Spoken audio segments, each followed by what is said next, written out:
ఇన్సెంటర్ కి, సర్కమ్ సెంటర్ కి, సెంట్రాయిడ్ కి, ఆర్థో సెంటర్ కి డిఫరెన్స్ తెలియాలంటే ఫస్ట్ మీకు వీటి మీనింగ్ తెలియాలి. ఫస్ట్ యాంగిల్ బైసెక్టర్ అంటే ఏం లేదు, యాంగిల్ అనేది టూ లైన్స్ మధ్యలో ఫామ్ అవుతుంది కదా. ఎగ్జాక్ట్ గా ఈ యాంగిల్ ని హాఫ్ గా డివైడ్ చేసే లైన్ ఉంటుంది అనుకోండి, ఆ లైన్ ని మనం యాంగిల్ బైసెక్టర్ అంటాం. అంటే ఫర్ ఎగ్జాంపుల్ ఇది 60 ఉంది అనుకోండి, మొత్తము ఇక్కడ 30 ఇక్కడ 30 గా డివైడ్ చేస్తుంది, ఆ లైన్ ని మనం యాంగిల్ బైసెక్టర్ అంటాం. పర్పెండిక్యులర్, దీని మీనింగ్ పర్పెండిక్యులర్ బైసెక్టర్ అంటే ఏదో ఒక సైడ్ కి ఎగ్జాక్ట్ గా ఒక లైన్ పర్పెండిక్యులర్ గా ఉండాలి అండ్ ఈ సైడ్ ని 2 ఈక్వల్ హాఫ్స్ గా డివైడ్ చేయాలి. ఓకే, అంటే ఫర్ ఎగ్జాంపుల్ ఇది 8 సెంటీమీటర్స్ ఉంది అనుకోండి, ఎగ్జాక్ట్ గా 4 కాడ టచ్ అవుతుంది అండ్ పర్పెండిక్యులర్ గా ఉంటుంది 90 డిగ్రీ.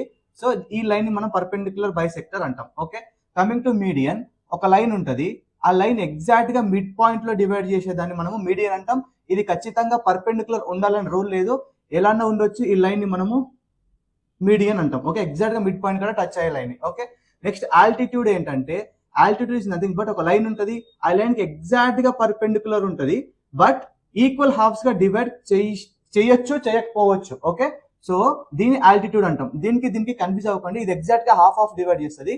ఆల్టిట్యూడ్ అనేది ఎగ్జాక్ట్ గా 90 ఉంటుంది, పర్పెండిక్యులర్ ఉంటుంది బట్ ఈక్వల్ గా డివైడ్ చేయొచ్చు చేయకపోవచ్చు. ఓకే, ఇది దీని మీనింగ్. ఇప్పుడు వీటి యొక్క డిఫరెన్స్ మనం తెలుసుకుందాం. ఒక ట్రయాంగిల్ లో intersection point of all angle bisectors ని ఇలా డ్రా చేస్తే ఒక ఇంటర్సెక్షన్ పాయింట్ వస్తుంది కదా. యాంగిల్ బైసెక్టర్ అంటే ఇది, అంటే ఈ యాంగిల్ 2 ఈక్వల్ హాఫ్స్ గా డివైడ్ చేస్తాయి. ఓకే, సో ఆ ఇంటర్సెక్షన్ పాయింట్ ని మనము ఇన్ సెంటర్ అంటాం. ఓకే, నెక్స్ట్ సర్కమ్ సెంటర్ అంటే ఏంటంటే, జనరల్ గా ఇక్కడ చెప్పాను కదా పర్పెండిక్యులర్ బైసెక్టర్, ఎగ్జాక్ట్ గా లైన్ పర్పెండిక్యులర్ గా డ్రా చేయండి అండ్ ఈక్వల్ హాఫ్స్ గా డివైడ్ చేస్తుంది. ఇక్కడ కూడా పర్పెండిక్యులర్ బైసెక్టర్ ఈక్వల్ హాఫ్స్ గా డివైడ్ చేస్తుంది, ఇది కూడా పర్పెండిక్యులర్ బైసెక్టర్ ఈక్వల్ హాఫ్స్ గా డివైడ్ చేస్తుంది. ఈ ఇంటర్సెక్షన్ పాయింట్ ని మనము సర్కమ్ సెంటర్ అంటాం. ఓకే, నెక్స్ట్ సెంట్రాయిడ్ అంటే ఏంటంటే, మీడియన్ అని చెప్పాను కదా, ఈ లైన్ కి మిడ్ పాయింట్స్ డ్రా చేసుకోండి. మిడ్ పాయింట్స్ అంటే ఎగ్జాక్ట్ గా హాఫ్ లో ఉంటాయి, సో వాటిని మనము ఇలా డ్రా చేసుకోండి.